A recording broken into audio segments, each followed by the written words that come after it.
Hello lovelies, welcome back to my channel. In this video today, I'm going to be sharing some of the mistakes we make when we're measuring our own blood pressure. In fact, it will surprise you to know that some of these mistakes are made by the health practitioners themselves, and you end up having abnormal high blood pressure or abnormal blood pressure readings.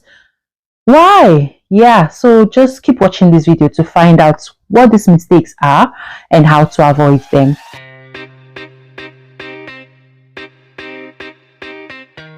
Hello my beautiful people, welcome back to my channel. It's me, Favour the Nurse Midwife. For those of you that don't know, yes, I'm a registered nurse midwife, public health nurse. You can call me anyone you wish to, but I'm currently practicing as a midwife here in the UK. Yeah, so let me just start by giving a disclaimer. I am just giving you some of these tips based on my research, based on my practice, based on what I know and what I've applied in my own personal life. Okay, so I discovered that a lot of people are being diagnosed with high blood pressure for some unreasonable reasons. Yeah, like you just see somebody, they've diagnosed you of high blood pressure just because of some of these little mistakes they make when measuring blood pressure readings. Number one, I'll say, is the position.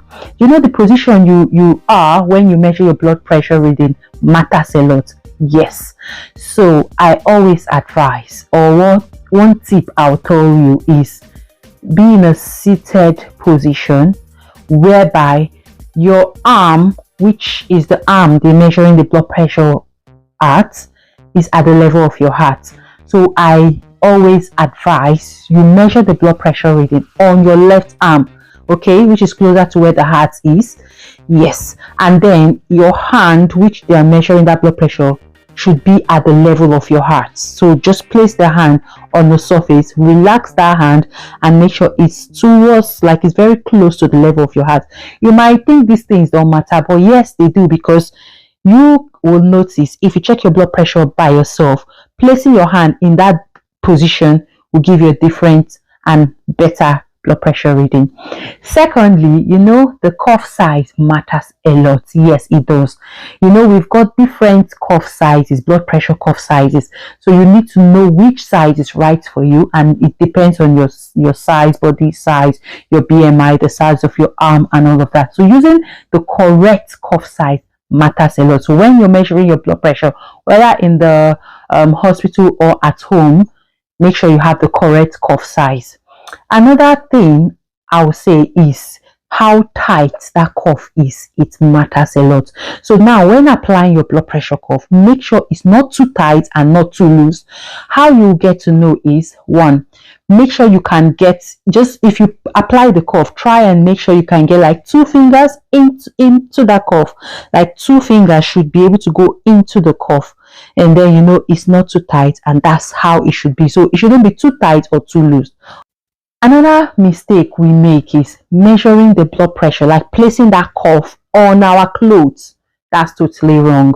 You should lift. That's why if you're measuring your blood pressure, it's either you're wearing a short sleeve so that your arm can be visible. So now place the cuff directly above this point. Okay, so it should be directly above where you see that, because we're aiming for the brachial artery. I don't want to go into details because of course you don't know where the brachial artery is, but in your cuff sometimes you see an arrow pointing downwards, showing you that, oh, this is the area where it should be pointing towards the artery. So what I will say is, placing the cuff on your clothing is completely wrong, and application of that cuff in the right way matters a lot. So you see where the arrow is, that arrow should be facing the artery, which you can see on the screen. Another factor is whether you're at rest or you just came from climbing the staircase because sometimes you might be like, oh, let me quickly go measure my blood pressure, let me use at home now, and you just finish climbing the stairs. Or even if it's when you visit the hospital and you want to check your blood pressure, you need to rest. Like try and rest for some minutes once you arrive at that place before checking that blood pressure. Even if it's at home, if you go get the blood pressure machine, leave it close to you, sit down for some time before checking your blood pressure. That way you get your blood pressure at rest, and that's the accurate reading. Not blood pressure after running or blood pressure after climbing the stairs and all of that. There are cases where they need those readings, but they are specifically for a kind of diagnosis. But for you to check whether your blood pressure is normal or not, make sure you have your blood pressure at rest. Another thing you should know is you don't just use one reading, one blood pressure reading to diagnose yourself of as either being hypertensive or hypotensive. That's either high blood pressure or low blood pressure. Make sure you have like 3 consecutive readings that are above normal range at rest, the same time of the day. So if you want to check your blood pressure, if you're choosing to do it at night, you're at rest, you do it on 3 different days or 3 different occasions at night and at resting position. Another important, in fact very important factor that in fact give us abnormal blood pressure readings is crossing your legs. Did you know that? Crossing your legs. Yeah, crossing your legs. In fact, something as minute or as we may call it irrelevant as talking while measuring or taking your blood pressure reading. Yeah, this little factor, it can affect your blood pressure readings. How will I forget this very important factor? Full bladder. Sometimes you're measuring your blood pressure and you need a wee.